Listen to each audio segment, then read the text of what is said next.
Oi, eu sou Fernanda Novaes e esse é o Moça. Você é cinéfila?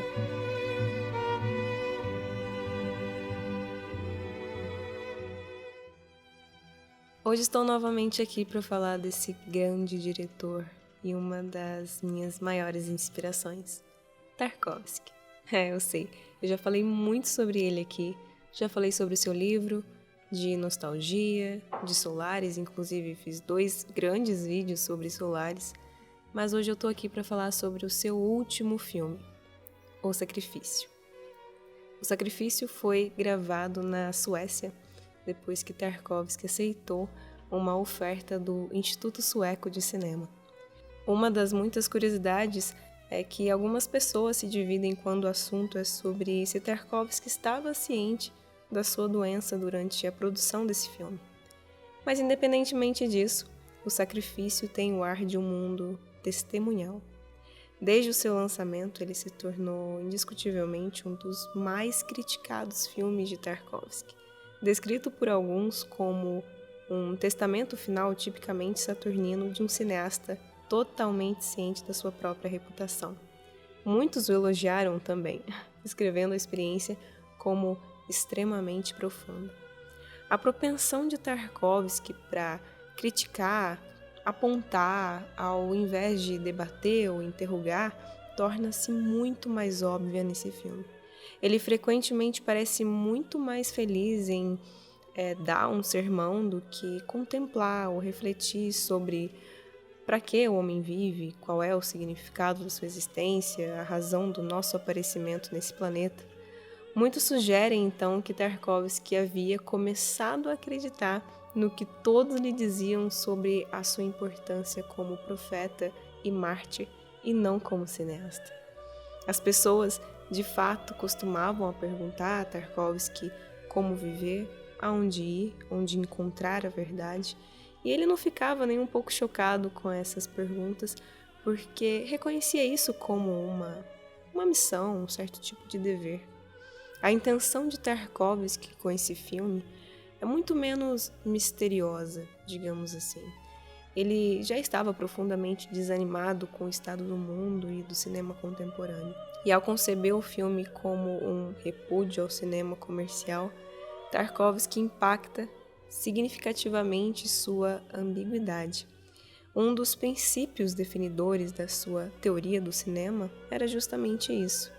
A grandeza e ambiguidade da arte reside em não provar, não explicar e não responder a perguntas. A decisão de dar ao filme um propósito mais explícito e premeditado pode ser sim encarado como um problema ou, no mínimo, uma contradição. Além disso, é um filme bastante teatral, mas apesar dessas falhas, há muito com o que se envolver. Algumas das imagens são bem notáveis. Os temas são a quintessência de Tarkovsky, e a qualidade das performances, embora bastante teatrais, é muito eficaz e o dinamismo central no núcleo do texto permanece intacto. Como resultado, ele se encaixa perfeitamente com seu cânone e traz muito do círculo completo, temática e estilisticamente.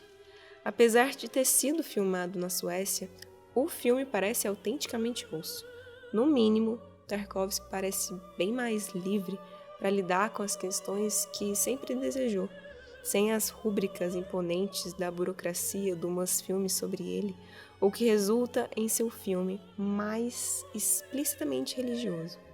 O protagonista do filme, Alexander, é um tarkovskiano reconhecível, ou até mesmo o arquétipo do cinema europeu, cinema de arte, um intelectual de classe média, de mentalidade artística, escritor e crítico, e anteriormente ator. Ele está passando por uma crise espiritual, onde perdeu a fé em Deus. Superficialmente, ele tem tudo o que se pode desejar da vida. Tem riqueza, uma bela esposa, filhos, uma bonita casa no campo, mas parece faltar alguma coisa. Alexander se tornou um observador passivo na sua própria vida e anseia por um sinal de Deus. Esses aspectos da narrativa são claramente mostrados ao público por meio de cenas extensas e distintamente não tarkovskianas de diálogo expositivo.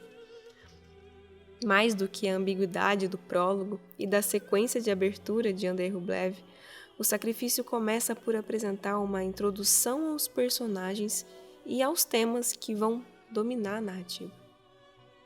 O carteiro local e também amigo de Alexander, Otto, resume a vida de Alexander para o público. Aqui está você, um famoso jornalista, um crítico literário e teatral, que dá palestras sobre estética para estudantes na universidade. A narrativa começa no dia do aniversário de Alexander, e ele está ali celebrando com sua esposa, sua enteada, o seu filho pequeno e 2 amigos da família. Os presentes que seus convidados trazem oferecem ecos conscientes de Andrei Rublev. O presente de Victor para Alexander é um livro habilmente encadernado com reproduções de ícones, e o de Otto é um mapa antigo do século XVII. Quem conhece Andrei Rublev sabe exatamente do que eu estou falando. Quando Alexander tenta recusar um presente tão caro, a sugestão de Otto prefigura o que está reservado para ele. Um verdadeiro presente deve ser um sacrifício. Em vez do imaginário associativo e do diálogo não declarado das obras anteriores de Tarkovsky, o público é assaltado por reflexões filosóficas dos personagens.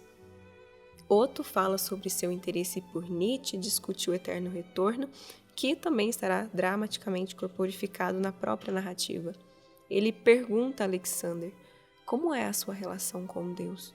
Sem nenhum senso de mistério, o Alexander responde: inexistente, receio.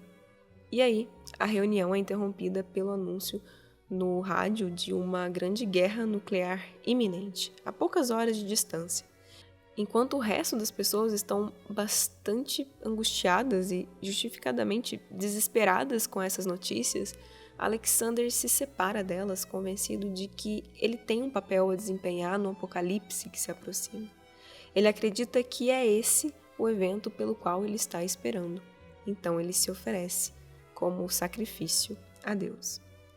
Se Deus o ouvir e salvar o mundo, ele desistirá de tudo.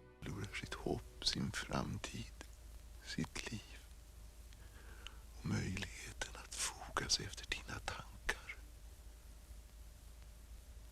De som är uppfyllda av fruktan och känner slutet närma sig. Känner fruktan inte för sig själva utan för sina närmaste. För de som ingen. As orações de Alexander são sinceras e muito poderosas. Ele jura desistir de tudo, da sua família, da sua vida e até mesmo das suas palavras. Nos filmes anteriores de Tarkovsky, esse conflito religioso nunca foi tão explícito. Embora os seus personagens tenham sofrido crises de fé, de Chris Kelvin a Stalker, eles nunca revelaram seus sentimentos de forma tão gratuita para todo mundo ouvir. É a situação de Rublev que mais se aproxima da de Alexander. Mas mesmo assim, Rublev nunca deu um apelo tão apaixonado e elaborado. A sua situação foi muito revelada nas expressões de seu rosto. Alexander quer se sacrificar. Ele tem a oportunidade e ele faz. Não existe um dilema. Não há uma jornada árdua, física e emocional antes que ele chegue a tal declaração. No entanto, como sempre, Tarkovsky parece muito consciente de si mesmo. O médico comenta sobre Alexander: não gosto de seus monólogos. E até o próprio Alexander afirma: se alguém pudesse parar de falar e fazer algo. Para Alexander, a oferta de desistir da palavra é ainda mais significativa. As palavras são especialmente importantes para ele, logo que ele ganhou a vida como ator e como professor.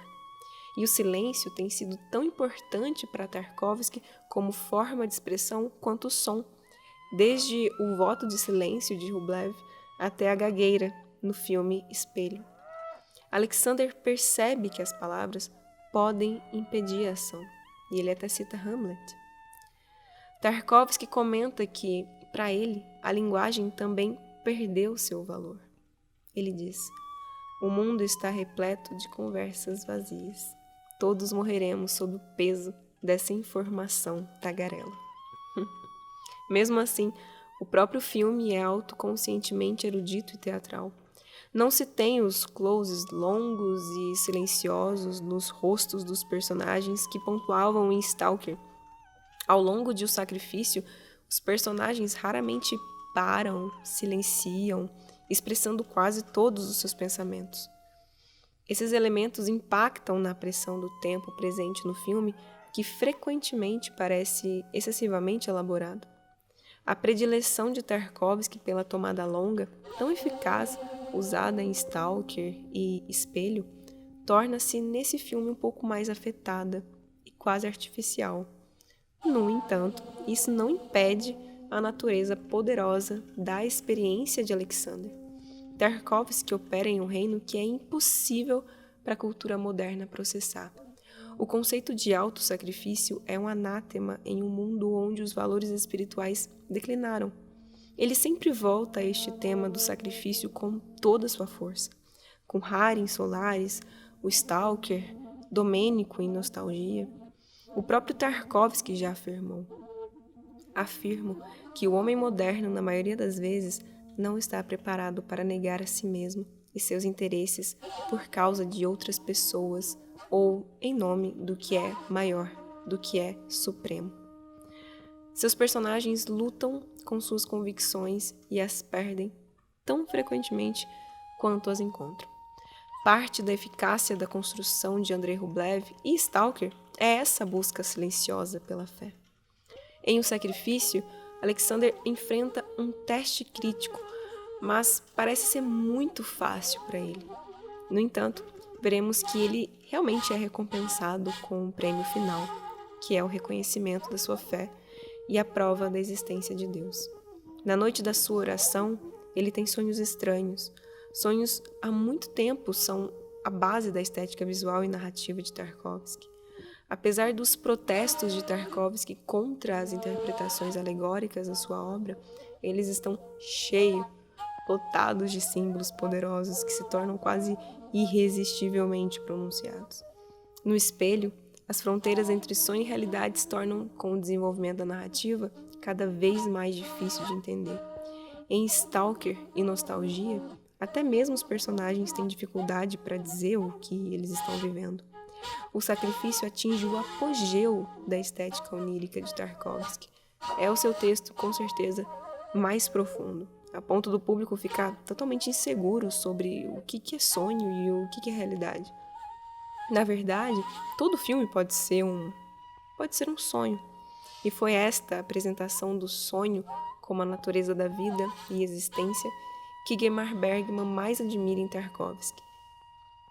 Na manhã seguinte, Alexander acorda para descobrir que o mundo voltou ao dia anterior e o apocalipse foi evitado exatamente como ele desejava, como se nada tivesse acontecido. Ele se faz a mesma pergunta que o público é obrigado a fazer: o que era real? A coisa toda foi um sonho? Uma fantasia? Tarkovsky não oferece uma explicação simples para o espectador, pois o filme apresenta o acontecimento como uma bifurcação da realidade. Alexander viveu um momento decisivo da sua vida, mas sua família e o resto do mundo permanecem completamente alheios ao que aconteceu.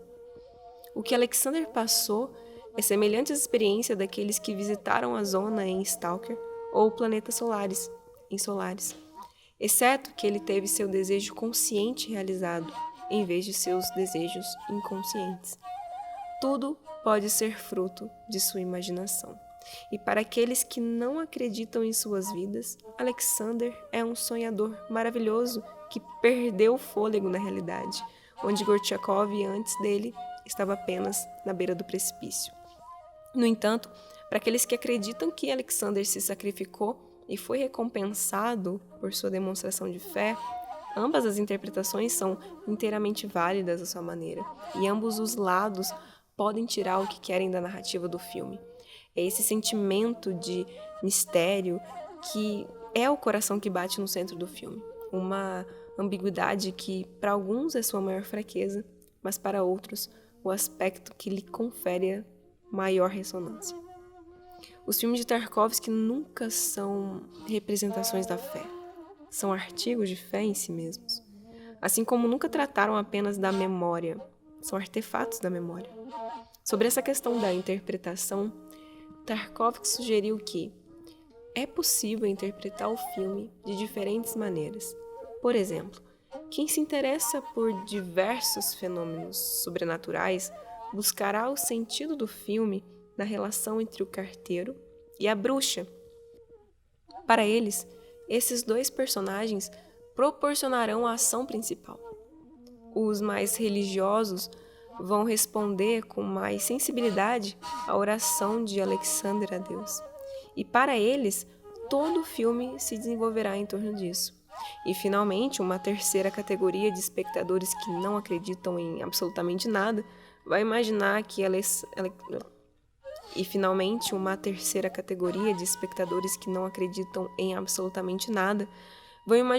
Alexander está um pouco doente, ou maluco, louco. Ele está psicologicamente desequilibrado, talvez como resultado da guerra e do medo.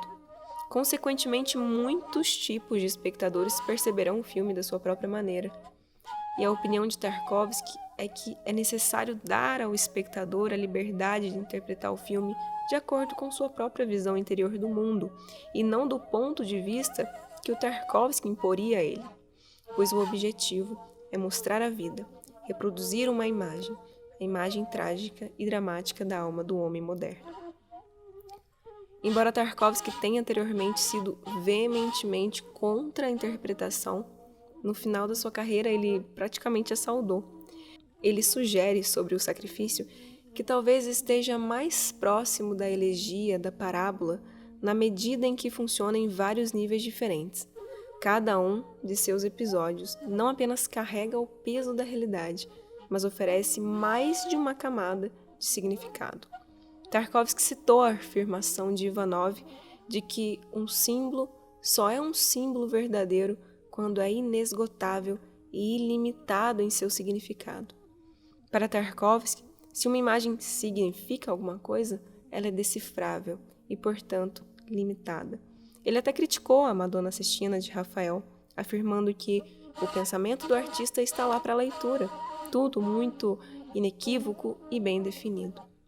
É a reafirmação da fé que distancia Tarkovsky de seus contemporâneos como Bergman e Bresson, onde a presença de Deus está cada vez mais distante ou mesmo totalmente ausente. O sacrifício termina com Alexander cumprindo sua promessa. Ele incendeia sua casa e se oferece em sacrifício para que seu filho e o resto do mundo possam viver.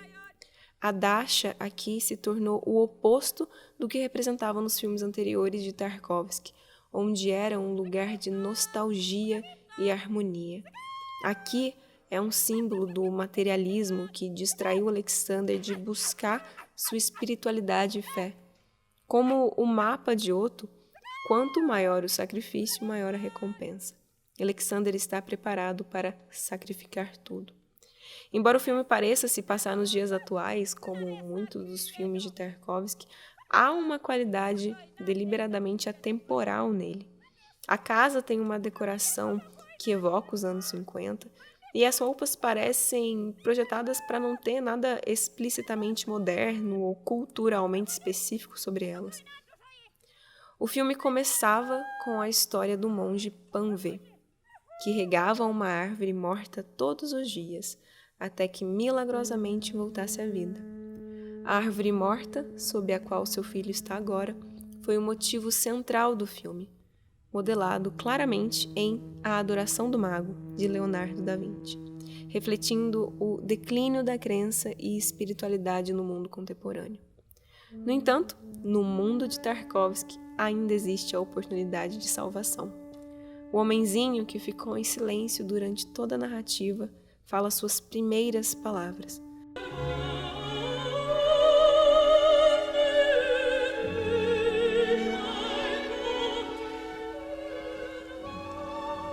I begynnelsen var ordet. Varför det, pappa? A palavra final do filme e a palavra final no corpo da obra de Tarkovsky. A câmera se move graciosamente no topo da árvore, quase exatamente o mesmo movimento que abriu o filme. A cena se prolonga em uma das cenas de assinatura de Tarkovsky, por alguns minutos, permitindo que o público se envolva como Tarkovsky deliberadamente planejou que fosse. Na cena final, que Tarkovsky jamais se comprometeu a filmar, fica muito claro que ele ainda está esculpindo no tempo. Embora as folhas não tenham crescido nele, a água iridescente atrás dele faz com que pareça que sim. As implicações são claras. Somente pela fé, a salvação do homem pode ser arquivada. O Sacrifício, último filme de Tarkovsky, abre e fecha com a imagem de um menino ao lado de uma árvore, assim como Infância de Ivan, 24 anos antes. Esses ecos ou ondulações podem ser sentidos em toda a obra de Tarkovsky. Desse modo, os 7 longas-metragens concluídos de Tarkovsky formam um círculo harmonioso, como os símbolos yin-yang nas costas do manto de Alexander.